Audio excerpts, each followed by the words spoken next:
Hola, soy Sergio, y este es mi nuevo relato original. Sergio arrojó el saco de papas sobre el porche nevado de la casa de campo y se volvió hacia su esposa con una fría determinación en los ojos. Aquí tienes leña y comida para una semana. Me voy con Marina a Turquía. Me llevo a los niños conmigo. Ana estaba en el umbral de la puerta, apretando contra su pecho una carpeta de cuero con documentos, y observaba en silencio cómo su esposo descargaba apresuradamente del maletero un atado de troncos de abedul. «Ya cambié las cerraduras del apartamento», gritó él desde la ventana entreabierta del auto, donde en el asiento trasero estaban sus hijos, la pequeña Elisa de 5 años y el niño Iván de 3. Y Ana sonrió con esa extraña sonrisa de una mujer que sabe algo que su traidor ni siquiera sospecha. El motor rugió, las ruedas patinaron en la nieve suelta, y el coche negro rodó lentamente por el estrecho camino entre los pinos cubiertos de escarcha. Ana siguió con la mirada las luces rojas de los faros traseros y solo entonces se permitió apretar más la carpeta. Dentro había documentos que, en unas horas, convertirían el triunfo de Sergio en una catástrofe. El viento levantó polvo de nieve del techo y se lo arrojó al rostro, pero ella no se inmutó. Hace 48 horas aún era una esposa abandonada común y corriente, a la que su marido había llevado lejos de la ciudad para poder volar tranquilamente con su amante y los niños. Ahora era una mujer que tenía en sus manos la justicia. Un mes antes, Ana había entrado al despacho de su esposo para buscar sus gafas olvidadas y accidentalmente derribó una pila de papeles sobre el escritorio. Los documentos se esparcieron por el suelo y entre ellos vio un poder notarial para la venta de su apartamento de 3 habitaciones, emitido a nombre de Marina Cosio. Sus manos temblaron tanto que apenas pudo enfocar la cámara del teléfono en el texto. Cada línea era como una puñalada. Sergio no planeaba solo irse con su amante. Quería dejarla a ella y a los niños sin un techo sobre sus cabezas. Ana fotografió cada página, tratando de no respirar para que las imágenes no salieran borrosas. En la habitación contigua, Iván tosía. Los fríos otoñales habían desencadenado otro episodio de asma, y ahora el inhalador no se apartaba de su mesita de noche. Ella recogió con cuidado los papeles y salió del despacho, apretando en el bolsillo el teléfono con las fotos comprometedoras. En la habitación de los niños, Iván dormía abrazado a su osito de peluche, y junto a la almohada reposaba el inhalador azul, compañero fiel de sus 3 años de vida. Ana ajustó la manta y besó a su hijo en la frente, sabiendo ya que a la mañana siguiente iría al notario. El despacho de María Victoria olía a café y perfumes caros. La notaria examinó con atención los documentos que Ana le llevó y sacudió la cabeza con un gesto profesional. Técnicamente todo está en orden, pero usted tiene derecho a revocar cualquier poder emitido en su nombre, explicó, sacando formularios del cajón de su escritorio. Ana firmó los papeles con la fría concentración de un cirujano en una operación. Revocación de todos los poderes para la venta de bienes inmuebles, reasignación temporal de la custodia de los niños a su madre, Valentina Pérez. Cada firma era un acto de venganza, meticulosamente planeado y legalmente impecable. Los documentos entrarán en vigor en un mes, el 15 de diciembre, dijo la notaria, estampando el sello. Ana asintió. Justo para esa fecha Sergio había planeado el viaje a Turquía. Ella había visto las impresiones de los boletos en su teléfono. La noche antes de la partida transcurrió en el ajetreo habitual. Sergio correteaba por el apartamento, armando las maletas de los niños y hablando por teléfono con Marina, quien llamaba cada media hora con nuevas demandas y caprichos. «No olvides el inhalador de Iván», recordó Ana, metiendo en la mochila del niño un inhalador de repuesto y un paquete de prednisona. Preparó la cena como siempre, con cuidado y cariño, pero en la copa de su esposo disolvió discretamente una pastilla molida de somnífero. Sergio debía dormir profundamente para que ella pudiera tomar su teléfono y enviar un mensaje a su madre. «Mañana llevo a los niños contigo por una semana». Valentina Pérez estaba advertida y esperaba ese mensaje como una señal para actuar. El somnífero hizo efecto más rápido de lo esperado. Sergio se durmió directamente en la mesa con la cabeza sobre los brazos. Ana sacó con cuidado el teléfono de su bolsillo y escribió el mensaje necesario. ¿Enviar? Listo. Ahora su madre sabía oficialmente que al día siguiente debía recoger a sus nietos, y los documentos de custodia adquirían fuerza legal. Por la mañana, Ana despertó a los niños más temprano de lo usual. Iván tosía y se quejaba, pidiendo quedarse en casa con mamá, pero ella lo abrazó fuerte y susurró: «Papá, te mostrará el mar, mi amor». Verificó que el inhalador estuviera en la mochila del niño y besó a ambos con una ternura especial, sin saber cuándo los vería de nuevo. Elisa charlaba alegremente sobre el viaje inminente, mientras Iván se aferraba a su madre, sintiendo su tensión con el corazón infantil. En el asiento trasero ya esperaba Marina, con un nuevo abrigo de piel, manicura impecable y ojos fríos de una mujer acostumbrada a obtener lo que quiere a cualquier precio. Ni siquiera saludó a Ana, solo miró la hora en su reloj caro. Sergio cargaba apresuradamente las maletas en el maletero, nervioso por el retraso matutino. Estaba seguro de su plan: dejar a su esposa en la casa de campo sin comunicación, volar con los niños y su amante, y al regreso presentarle la venta del apartamento como un hecho consumado. Un cálculo simple y cruel de un hombre que se creía más listo que los demás. Ana se paró en el porche y agitó la mano despidiendo el auto. Bajo el brazo llevaba la carpeta de cuero con copias de todos los documentos. Su seguro y prueba de que, a veces, la traición se vuelve contra el traidor. La nieve crujía bajo sus pies cuando regresó a la casa. Y por primera vez en un mes, Ana se permitió sonreír de verdad. El mostrador de facturación en el Aeropuerto Internacional de la Ciudad de México zumbaba con voces de pasajeros y anuncios en 3 idiomas. Sergio extendió con confianza 4 pasaportes: el suyo, el de Marina y los de los niños. Elisa giraba alrededor, admirando los carteles brillantes de los resorts turcos, mientras Iván se aferraba a la pierna de su padre, aún somnoliento después del viaje matutino. La empleada detrás del mostrador examinó los documentos, pasando páginas y comparando fotos con rostros. Sus cejas se fruncieron lentamente y Sergio sintió el primer pinchazo de ansiedad. ¿Tienen el permiso notarial de la madre para sacar a los niños del país?, preguntó ella, levantando la vista. Marina tamborileaba nerviosamente con sus uñas pintadas sobre la superficie de plástico del mostrador. Su nuevo abrigo estaba desabrochado, revelando un vestido caro color ola marina. Ya se imaginaba paseando por las playas turcas. ¿Qué permiso? Soy el padre, respondió Sergio desconcertado. Pero la empleada ya llamaba al servicio de seguridad. Elisa empezó a lloriquear, sintiendo la tensión de los adultos. Iván tiró de la manga de la chaqueta de su padre y susurró: «Papá, quiero a mamá».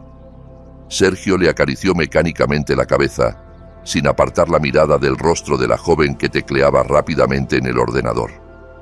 10 minutos después, los llevaron a una pequeña oficina del jefe de turno del Servicio de Fronteras. El oficial uniformado verificaba metódicamente la base de datos, mientras en la pantalla del computador aparecían líneas con información oficial.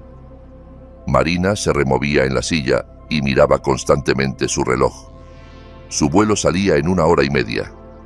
Desde hoy, la custodia temporal de los menores Elisa e Iván Solano recae en Valentina Pérez, leyó el guardia de fronteras en voz monótona desde la pantalla. Sergio sintió que el suelo se hundía bajo sus pies. Instintivamente buscó su teléfono en el bolsillo, pero estaba vacío. Lo había dejado con Ana en la casa de campo. Marina se levantó de un salto y salió al pasillo, acercándose al primer pasajero que vio.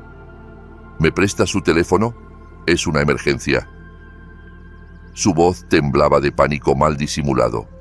Un hombre de mediana edad se lo dio con empatía, y Marina marcó rápidamente el número que Sergio le dictó con voz trémula. Valentina Pérez contestó al primer tono como si esperara la llamada. Ana hizo lo correcto. Recogeré a los nietos ahora mismo. Su voz era calmada e inquebrantable, como la sentencia de un juez. Sergio arrancó el teléfono de las manos de Marina y gritó algo incoherente, pero su suegra ya había colgado. Justo en ese momento, Iván comenzó a ahogarse. Al principio solo tosió, pero luego la tos se volvió desgarradora y muchitelnaya. El niño se llevaba las manos al cuello. Sus labios adquirían un tono azulado. Elisa retrocedió asustada hacia la pared y lloró. Sabía que esos ataques de su hermano eran terroríficos. Sergio levantó a su hijo en brazos y corrió hacia la salida de la oficina. ¿Dónde está el puesto médico? ¿Dónde está el puesto médico?, gritaba, abriéndose paso entre la multitud de pasajeros. El guardia indicó la dirección y un minuto después irrumpieron en una habitación pequeña con paredes blancas y olor a antiséptico. La enfermera de bata blanca rebuscaba en los gabinetes, abriendo cajones uno tras otro. No tenemos medicamentos pediátricos para el asma, solo dosis para adultos. Su voz revelaba el pánico profesional de quien entiende la gravedad pero no puede ayudar. Iván jadeaba en brazos de su padre. Su pechito se agitaba convulsivamente. Elisa estaba en un rincón, llorando y abrazando su muñeca favorita. Marina se acercó a la ventana y sacó su propio teléfono, tecleando un mensaje rápido.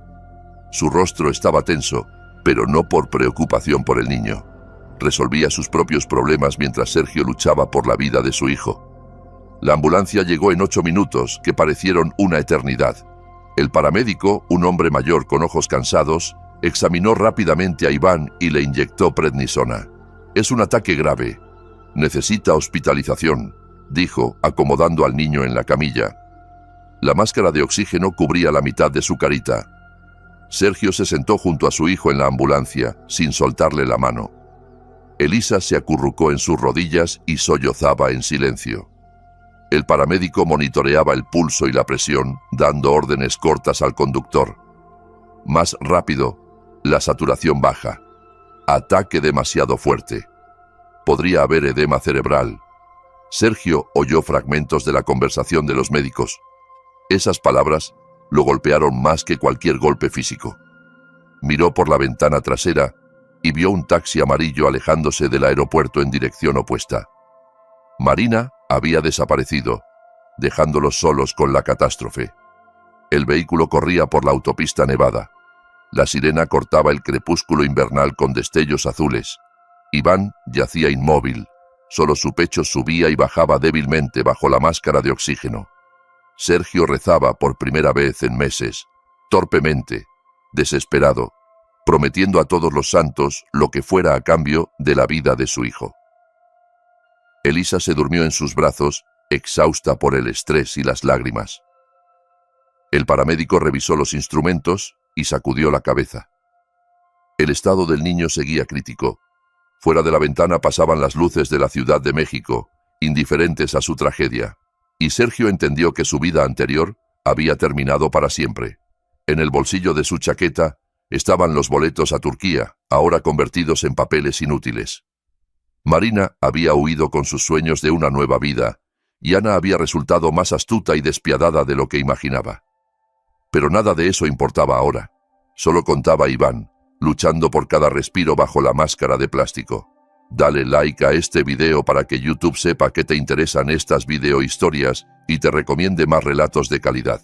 La sala de emergencias del hospital infantil los recibió con olor a cloro y sonidos de equipo médico. Los doctores en batas blancas trasladaron rápidamente a Iván de la camilla de la ambulancia a una de hospital, sin dejar de monitorear su estado.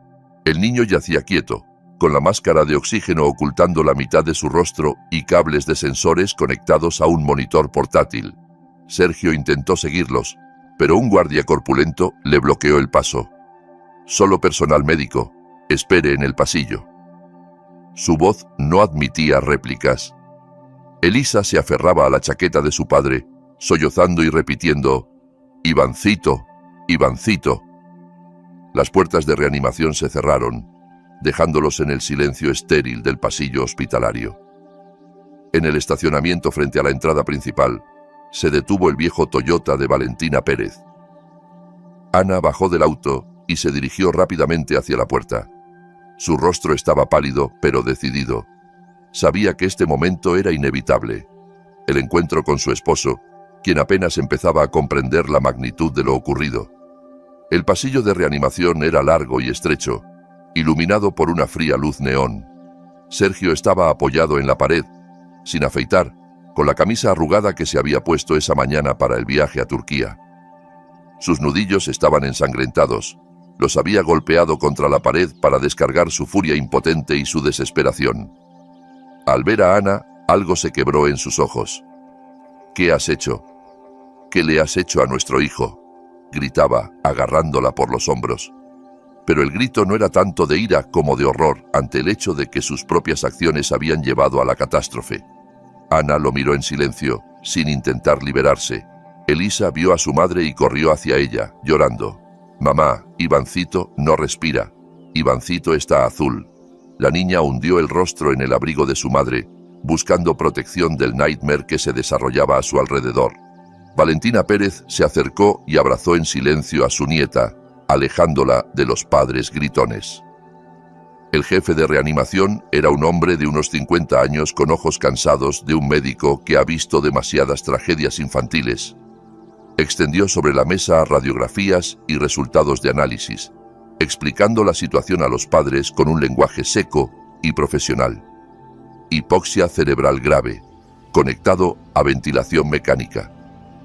Ana apretaba el borde de la mesa con tanta fuerza que sus nudillos blanqueaban. Cada palabra del doctor era como un martillazo. Edema cerebral, falta de oxígeno, pronóstico incierto. «No damos pronósticos por ahora. Las próximas 24 horas lo dirán». El doctor recogió las imágenes y miró a los padres con empatía profesional. Sergio sacó su teléfono y trató por enésima vez de llamar a Marina. El número estaba fuera de servicio. Ella lo había apagado justo después de subir al taxi en el aeropuerto.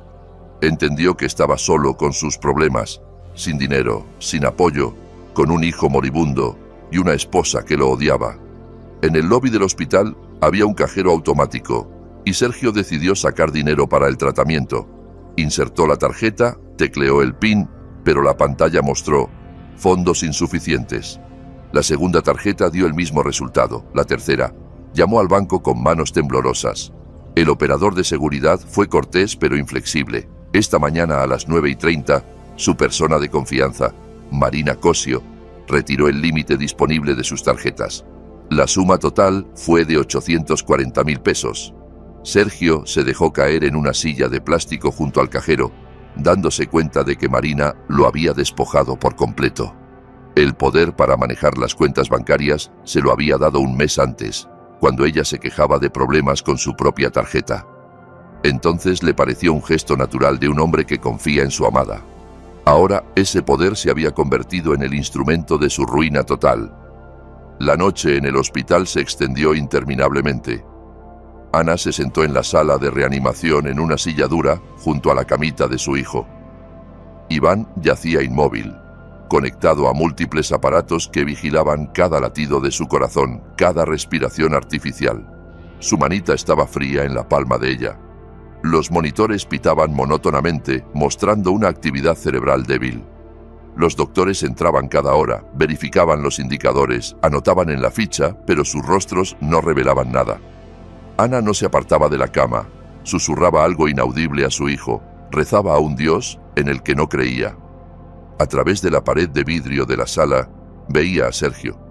Él estaba sentado en el suelo del pasillo, recostado contra la pared, y lloraba. En silencio, como lloran los hombres adultos cuando su mundo se derrumba. Elisa dormía en sus rodillas, cubierta con su chaqueta. Valentina Pérez cabeceaba en un banco cercano. Al amanecer, el estado de Iván se estabilizó, pero los doctores aún no daban pronósticos. Ana pasó la noche en vela, sosteniendo la mano de su hijo y pensando que su venganza se había vuelto en su contra. Quería darle una lección a su esposo, mostrarle que no era tan fácil abandonar a la familia y llevarse a los niños. Pero el precio de la lección había sido demasiado alto. La luz matutina se filtraba por las ventanas del hospital, cuando la enfermera de turno le trajo a Ana una taza de té. «Vaya a lavarse la cara, yo me quedo con el niño», le ofreció con compasión. Pero Ana negó con la cabeza. No podía dejar a Iván ni un minuto, temiendo que se fuera mientras ella no estuviera. Sergio pasó la noche en el pasillo, incapaz de irse pero sin derecho a entrar en la sala. Pensaba en cómo todo había salido mal. Por la mañana planeaba estar en una playa turca con Marina y los niños, y ahora estaba en un pasillo hospitalario, arruinado, y abandonado, con su hijo moribundo detrás de un vidrio. Valentina Pérez despertó primero y llevó a Elisa al cafetín del hospital. La niña necesitaba comer y distraerse de lo que pasaba. ¿Ivancito se pondrá bien?, preguntaba Elisa, masticando un sándwich. «Se pondrá bien, mi sol». «Seguro que sí», respondía la abuela, sin creer en sus propias palabras. En la sala de reanimación, los monitores seguían pitando, contando los segundos de vida de un niño de 3 años. Ana no soltaba su mano, esperando que su calor lo ayudara a volver. Pensaba que estaba dispuesta a darlo todo, su venganza, su razón, su orgullo, solo para que Iván abriera los ojos y dijera: «Mamá, si te gustó este relato, suscríbete al canal para no perderte nuevos videos». La mañana del tercer día en reanimación empezó con un milagro. Ana cabeceaba en la silla junto a la camita de su hijo cuando oyó un leve ruido. Iván abrió los ojos y giró lentamente la cabeza hacia su madre. Su mirada era consciente, viva. «Mamá», susurró apenas audible, y esa palabra sonó como la música más hermosa del mundo. La enfermera de turno llamó inmediatamente a los doctores, y un minuto después una brigada de batas blancas irrumpió en la sala. El jefe de departamento examinaba los reflejos del niño, alumbraba sus ojos con una linterna, le hacía preguntas simples. «¿Cómo te llamas? ¿Cuántos años tienes?». Iván respondía en voz baja pero clara, y cada respuesta era prueba de que su cerebro no había sufrido daños. «Es un verdadero milagro», dijo el doctor, estudiando los indicadores de los aparatos. Ana lloraba, besando a su hijo en la frente, en las mejillas, en las manitas. No podía creer que la pesadilla hubiera terminado, que su niño había vuelto vivo y sano. Los monitores mostraban signos vitales estables. La respiración se había recuperado. Sergio entró corriendo a la sala al oír las voces de los doctores. No había dormido en 3 días. Su rostro estaba cubierto de barba incipiente, sus ojos rojos por el cansancio y las lágrimas. Al ver a Iván consciente, se lanzó hacia la cama, pero el niño se volvió asustado y se pegó a su madre. Iván recordaba los gritos en el aeropuerto. Recordaba cómo papá gritaba a mamá por teléfono. La memoria infantil guardaba el miedo y el dolor de ese día en que todo salió mal. «No quiero a papá», susurró, y esas palabras hirieron a Sergio más que cualquier acusación. La enfermera trajo los resultados de los análisis de sangre urgentes tomados justo después de que Iván despertara. En la sangre del niño se detectaron rastros de un fuerte sedante, informó al doctor. Ana palideció, comprendiendo lo que significaba. El somnífero que ella le había dado a Sergio en el vino, él se lo había administrado a los niños antes del viaje. Sergio vio el horror en los ojos de su esposa y supo que ella lo había adivinado. «Quería que durmieran tranquilos en el camino», confesó en voz baja. «Les di media pastilla tuya con agua. Pensé que era inofensivo». Ana se cubrió el rostro con las manos. Su propio somnífero casi mata a su hijo. El doctor explicó que los sedantes para adultos pueden causar en niños una reacción paradójica. En lugar de sueño, excitan el sistema nervioso, lo que provoca ataques de asma. La combinación de estrés, el aire viciado del aeropuerto y el medicamento creó las condiciones perfectas para la catástrofe. 2 días después, un investigador llegó al hospital, un hombre de mediana edad con ojos penetrantes y rostro fatigado. Trajo una carpeta gruesa con documentos y fotos. «Tenemos información sobre Marina Cosio», dijo, extendiendo sobre la mesa imágenes de cámaras de vigilancia. Marina Cosio es un alias. Su nombre real es Elena Vargas, una estafadora profesional, buscada a nivel federal por 3 casos criminales. El investigador mostró fotos de las cámaras del aeropuerto. La mujer con el abrigo conocido se iba con la maleta de Sergio mientras él luchaba por la vida de su hijo. Sergio miraba las imágenes y no podía creerlo. La mujer con quien planeaba una nueva vida era una delincuente. Su esposa, sin querer, lo salvó de la cárcel. Continuó el investigador. Cosio se especializa en hombres adinerados con hijos. Planeaba incriminarlo en lavado de dinero de drogas. El investigador sacó otra foto de la carpeta. El plano del apartamento de Marina, encontrado en un allanamiento. La policía forzó la puerta de su vivienda alquilada y halló un archivo completo de esquemas fraudulentos. documentos falsos, fotos de otros hombres con niños, grabaciones de llamadas telefónicas. En el escritorio de Marina había un plan detallado de la operación contra la familia Solano: sedar a los niños durante el viaje, simular su secuestro por el padre, luego extorsionar a la madre exigiendo rescate por su regreso, al tiempo que vendía el apartamento y transfería el dinero a cuentas ficticias. Estudió a su familia durante 3 meses, explicaba el investigador. Sabía de la enfermedad del hijo, de sus problemas familiares, de su situación financiera. Usted era el objetivo perfecto, un empresario exitoso en crisis de mediana edad, dispuesto a todo por una joven amante. Sergio escuchaba y sentía cómo se derrumbaba lo último que le quedaba: la ilusión de que al menos Marina lo amaba. Incluso eso era una mentira, un espectáculo meticulosamente dirigido. No era un hombre que había conquistado el corazón de una mujer hermosa, sino la víctima de una timadora profesional. Ana escuchaba en silencio el relato del investigador, sosteniendo la mano de Iván. El niño ya podía sentarse en la cama e incluso jugar con los juguetes que Elisa le llevaba. Pero cada vez que Sergio entraba en la sala, el pequeño se escondía detrás de su madre. El confianza estaba rota, y no se sabía si podría repararse.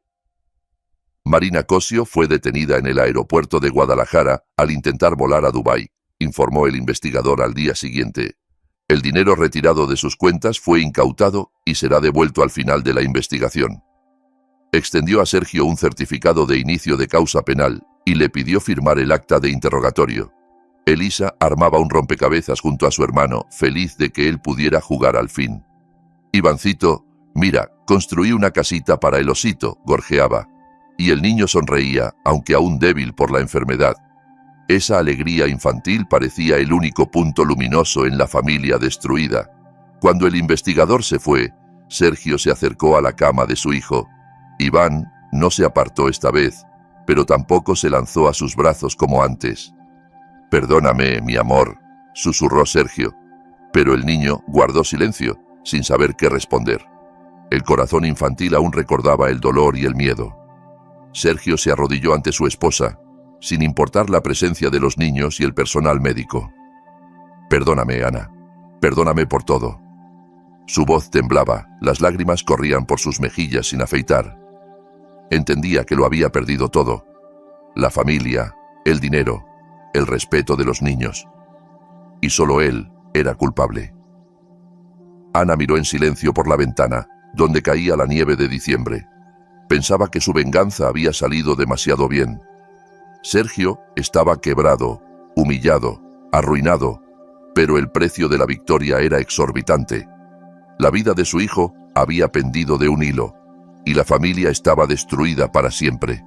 Sí, el consultorio del psicólogo familiar estaba en una calle tranquila cerca del centro de la ciudad. Un mes después de la salida del hospital, Elisa se sentaba en una mesita y dibujaba con lápices de colores. En el papel aparecía una familia: mamá, papá e Iván tomados de la mano. Todos sonreían. «Los niños se recuperan bien», decía la psicóloga, observando el trabajo de la niña. Sergio y Ana se sentaban en el sofá de cuero, cada uno en un extremo. Entre ellos se abría un abismo invisible.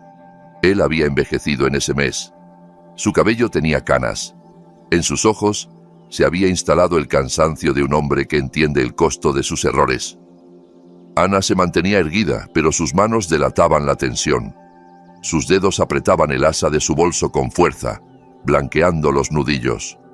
«Iván aún evita el contacto físico con su padre», continuaba la psicóloga, hojeando sus notas. «Es una reacción protectora normal después de un trauma. La confianza se reconstruye lentamente, especialmente en niños de esa edad». El niño jugaba en un rincón del consultorio con cubos de madera, mirando de vez en cuando a sus padres. Elisa levantó la cabeza de su dibujo y miró a la psicóloga. «¿Por qué papá no vive con nosotros?» Ivancito pregunta «¿Cuándo vendrá papá a casa?». Su pregunta infantil quedó suspendida en el aire, y los adultos no sabían qué responder. Ana se volvió hacia la ventana. Sergio apretó los puños. La psicóloga explicó suavemente a la niña que a veces los adultos toman decisiones que cambian la vida de toda la familia. «Pero eso no significa que papá haya dejado de quererlos», añadió, mirando a Sergio. Él asintió, sin confiar en su voz. Las palabras de amor sonaban amargas cuando uno mismo ha destruido lo que amaba. El edificio del Tribunal del Distrito de Reforma los recibió con paredes grises y olor a papelería. La audiencia por disolución de matrimonio estaba programada para las 10 de la mañana. Sergio llegó sin abogado. No planeaba disputar nada. En la sala de audiencias, Valentina Pérez se sentaba con los nietos en la última fila. Elisa jugaba en silencio con su muñeca. Iván dormitaba en las rodillas de su abuela. La jueza, una mujer de mediana edad en traje formal, leía los reclamos de la demanda en voz monótona. Pensión alimenticia del 30% de los ingresos. División de bienes adquiridos en común. Determinación del lugar de residencia de los niños con la madre. Derecho limitado de visitas bajo supervisión de servicios sociales. ¿El demandado tiene objeciones a los reclamos?, preguntó la jueza. Sergio se puso de pie y dijo claramente: no tengo objeciones. Me merezco esta decisión.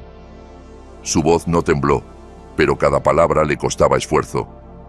En la sala reinaba el silencio. Solo se oía el roce de papeles y el tic-tac del reloj de pared. Ana se sentaba en la mesa de la demandante y miraba al frente. Había logrado todo lo que quería. Sergio estaba castigado, humillado, privado de su familia.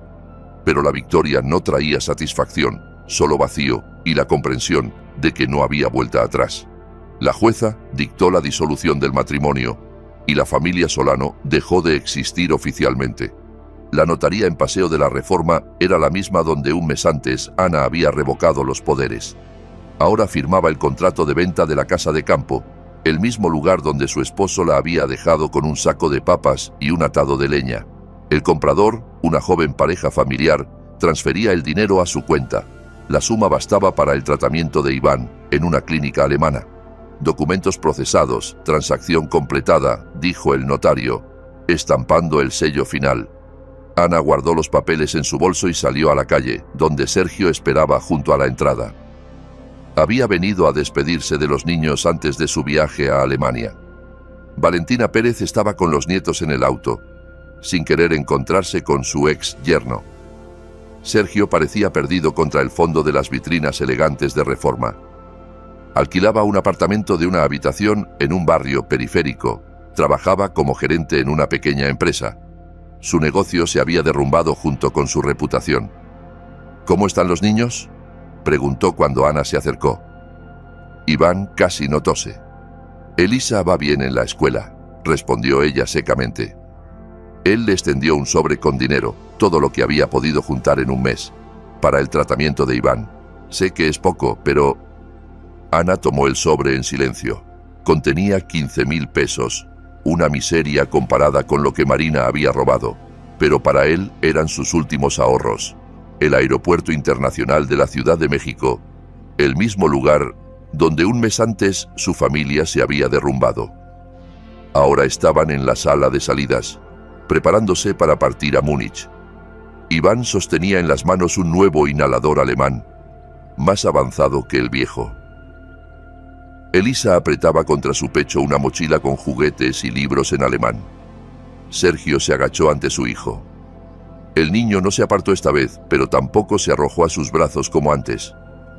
«Seré bueno, y tú sé bueno, papá», dijo Iván en voz baja, y esas palabras sonaron como perdón y sentencia al mismo tiempo.